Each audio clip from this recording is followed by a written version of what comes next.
Advocate Fazlur Rahman. Fazlur Rahman, আপনাকে স্বাগত জানাচ্ছি।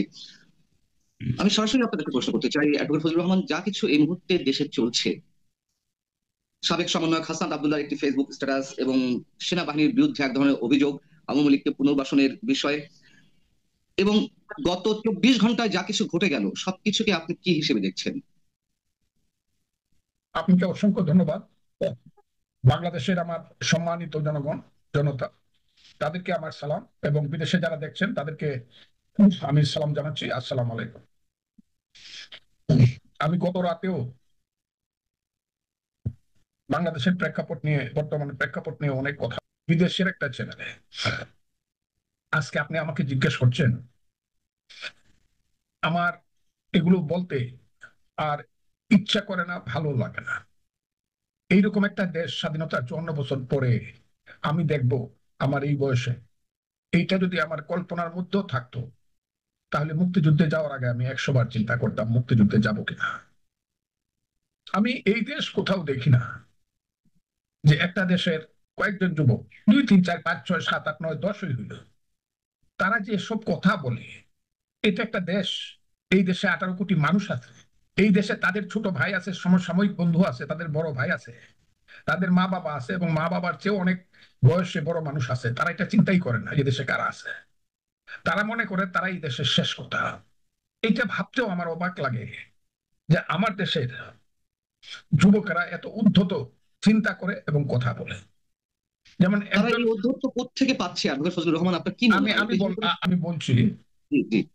প্রথমত, একজন বলেছেন, তিনি কিন্তু এখন সরকারি এমন একটা অফিসে বসে আছে, যেটা হলো এই দেশের সর্বোচ্চ অফিস, উপদেষ্টা মন্ডলী অফিসে। উনি একজন উপদেষ্টা, বয়সে যাই হোক, কিন্তু একজন উপদেষ্টা। তাকে কথা বলতে হলে সেইভাবেই বলতে হবে, এবং তার সমস্ত কথাগুলোর মধ্যে সরকার এবং রাষ্ট্রের দায়িত্ব আছে।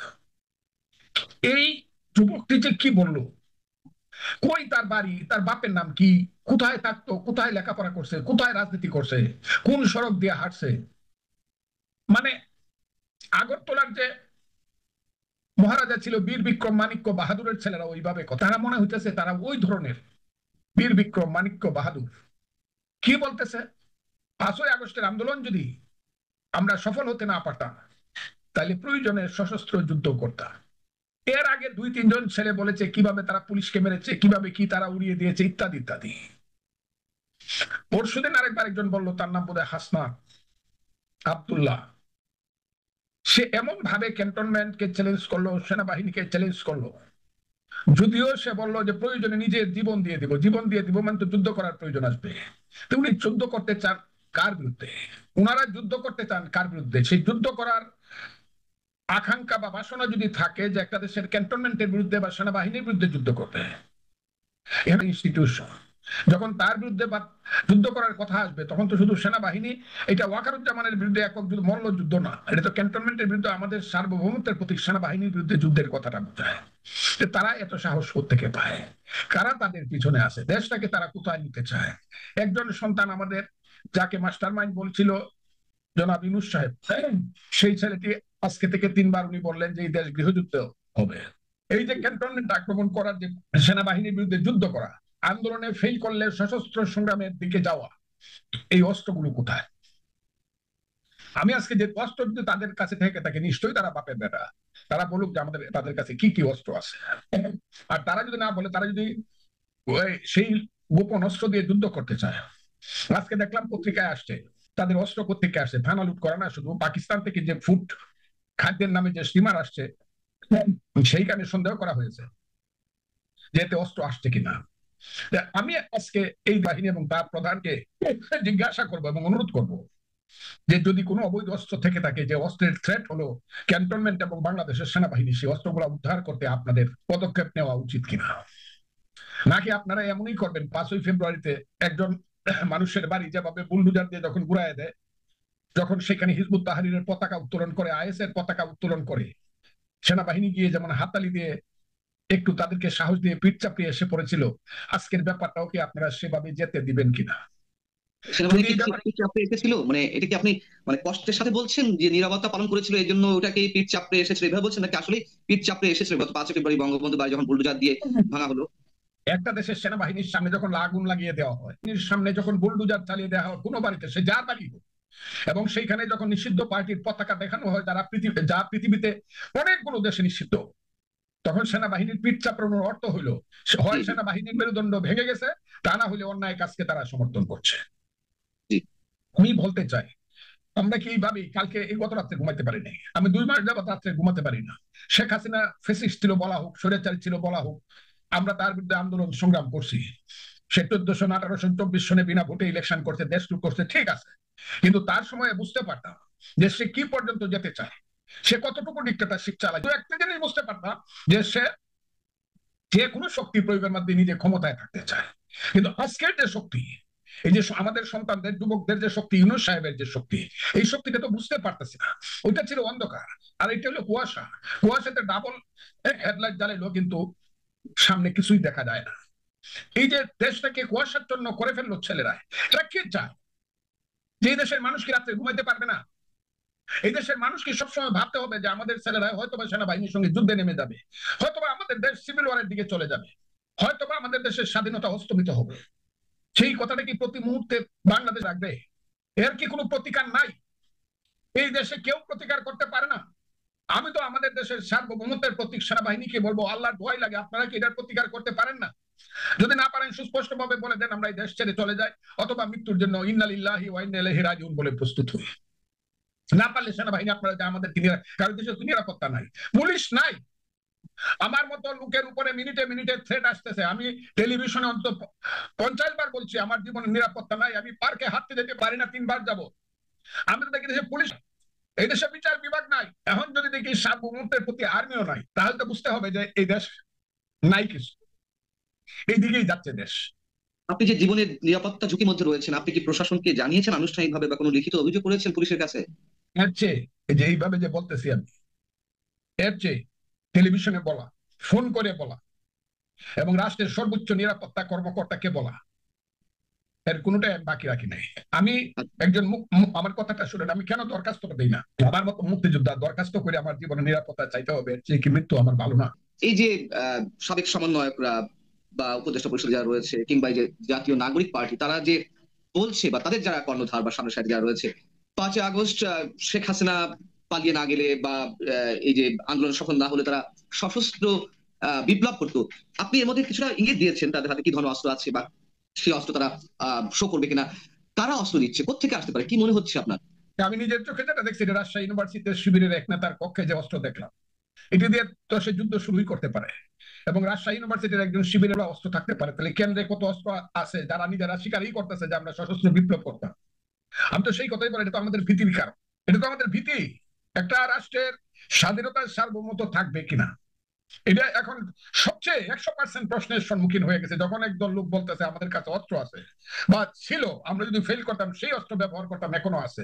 এখন যখন তারা ক্যান্টনমেন্টকে, আর্মিকে হুমকি দেয় একটা দেশের সার্বভৌমত্বের প্রতি, তখন তো বুঝতে হবে যে এই দেশে হয় তারা আইনের ঊর্ধ্বে চলে গিয়েছে, কোনো আইন আদালত তাদের কাছে কোনো ব্যাপার না, অথবা বুঝতে হবে এই দেশ পরাধীন হয়ে গেছে বা এই দেশের কোনো স্বাধীনতা নাই, এই দেশে কোনো আর্মি নাই, সার্বভৌমত্ব নাই।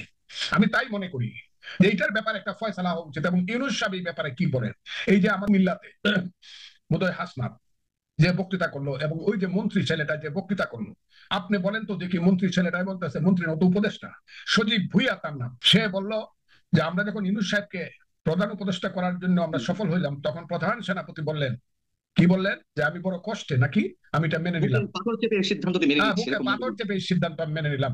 এই কথাটা কি একজন মন্ত্রী হইয়া এইভাবে একটা দেশে বলতে পারে? কথা বলার তো একটা লিমিট থাকবে।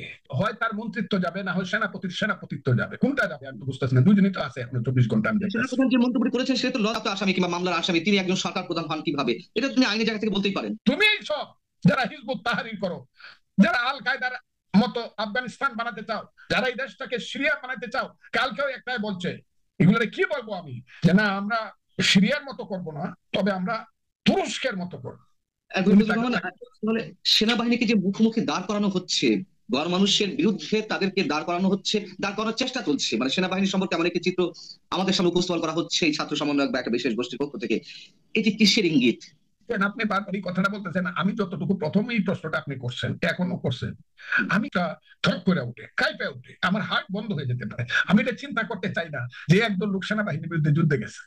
আল্লাহর দোয়াই লাগে, একটা দেশ এরকম চিন্তাই করতে চাই না আমার স্বাধীন বাংলাদেশে, যে আমার দেশের স্বাধীনতা সার্বভৌমত্বের প্রতি সেনাবাহিনীর বিরুদ্ধে এইভাবে কেউ কথা বলতে পারে, এবং যারা এইভাবে কথা বলতে পারে যাদের কোনো হুঁশ নাই, এদেরকে আমি পাগল বলবো না, পাগল বলবো না।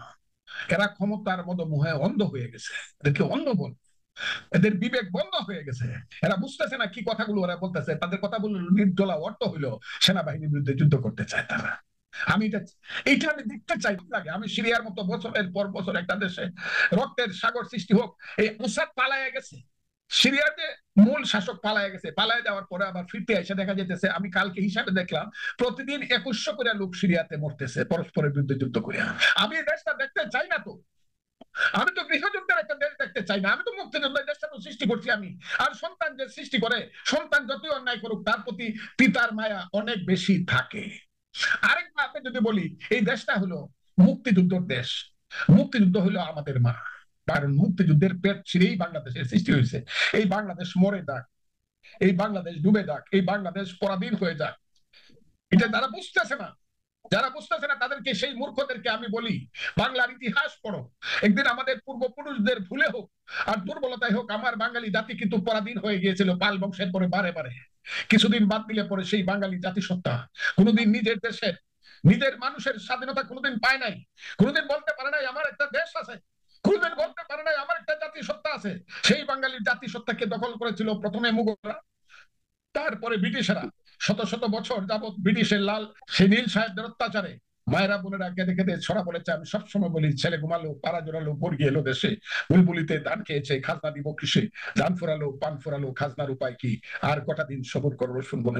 চোখের তোরে মুসলমান মায়েরা নামাজ পড়ে আল্লাহর কাছে প্রার্থনা করেছে, হে খোদা আমাদেরকে এমন অমৃতের সন্তান দাও যে বিদেশিদেরকে তাড়িয়ে আমাদেরকে স্বাধীনতা দিবে।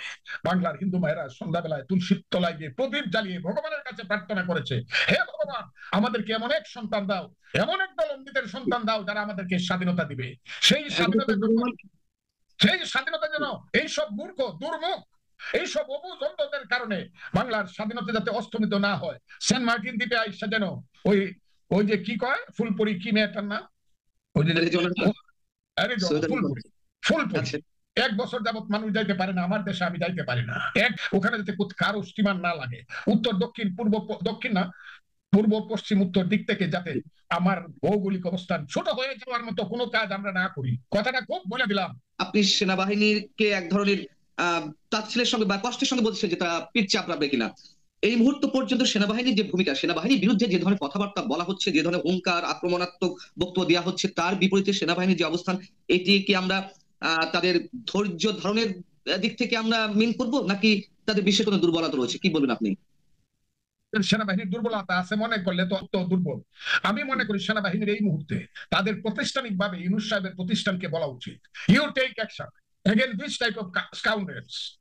যারা সেনাবাহিনীর বিরুদ্ধে যুদ্ধ করার কথা বলে, এদের বিরুদ্ধে আপনি অ্যাকশন নেন। যদি আপনি অ্যাকশন না নেন, we are to do something, এটা সেনাবাহিনীর বলা উচিত। আমি মনে করি আগে ইউনূস সাহেবকে বলা উচিত টেক অ্যাকশন, আমি এটা মনে করি। আরেকটি কোশ্চেন, যারা সেনাবাহিনীকে বিতর্কিত করছেন, গণমানুষের বিরুদ্ধে দাঁড় করানোর চেষ্টা করছেন অন্যরকম একটি চিত্র উপস্থাপনের মাধ্যমে, তারা বলার চেষ্টা করছেন যখন শেখ হাসিনা এককভাবে নির্বাচন করলো, একের পর এক 7 জানুয়ারি নির্বাচন পর্যন্ত, যখন তখন এই সেনাবাহিনী কোথায় ছিল? ইনক্লুসিভ নির্বাচনের কথা তখন বলেনি কেন? বা যখন লুটপাট হয়েছে, যখন দুর্নীতি করেছে, তখন তাদের বিরুদ্ধে কিছু বলেনি কেন? কেন তাই বলে এখন কিছু বলতে পারবে না? অথবা শেখ হাসিনা যা করে গেছে, এখনো যদি তাই করা হয়, একটি বিশেষ গোষ্ঠী তাই চায় যে ইনক্লুসিভ নির্বাচন হবে না, লুটপাট আগের মতো চলবে, তার বিরুদ্ধে কথা বলা যাবে না, তাহলে শেখ হাসিনার শাসন আর বর্তমান শাসনের মধ্যে পার্থক্যটা কি? আমি খুব বলি, ওরা অবুঝের মতো কথা বলে, ওরা বুঝতেছে না যে সেনাবাহিনী 15 বছরের শাসনে নিজেরা চোখে চোখে দেখছে, কিন্তু প্রথমে তো মাঠে নাইমে আমাদের মতো হ্যাঁ এই শেখ হাসিনা গদির ছাড়, গদিনা তোর বাপ দাদার পাবলিকের মতো স্লোগান দিবে না। কিন্তু তাদের মনে একটা কনসেপশন সৃষ্টি হয়েছে, একটা আইডিয়া সৃষ্টি হয়েছে, একটা সিদ্ধান্ত শেষ পর্যন্ত সৃষ্টি হয়েছে, যে সিদ্ধান্তে পরিণত ছিল সেনাবাহিনী বলছে